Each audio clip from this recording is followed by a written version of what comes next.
حضرت ابو ہریرہ رضی اللہ عنہ بیان کرتے ہیں کہ رسول اللہ صلی اللہ علیہ وآلہ وسلم مکہ کی شاہراہ پر ماہو سفر تھے۔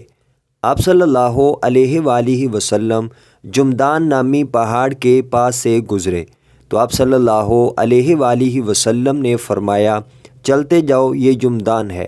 پھر فرمایا، مفردون سبقت لے گئے۔ صحابہ کرام نے عرض کیا، اے اللہ کے رسول صلی اللہ علیہ وآلہ وسلم، مفردون کون لوگ ہیں؟ آپ صلی اللہ علیہ وآلہ وسلم نے فرمایا، اللہ کا کثرت سے ذکر کرنے والے مرد اور عورتیں۔ مشکوٰۃ المصابیح حدیث نمبر 2262۔ حضرت عبداللہ بن بصر رضی اللہ عنہ بیان کرتے ہیں کہ ایک اعرابی نبی پاک صلی اللہ علیہ وآلہ وسلم کی خدمت میں حاضر ہوا تو اس نے عرض کیا، کون سے لوگ بہتر ہیں؟ آپ صلی اللہ علیہ وآلہ وسلم نے فرمایا، اس شخص کے لیے خوشخبری ہے جس کی عمر دراز ہو اور اس کا عمل اچھا ہو۔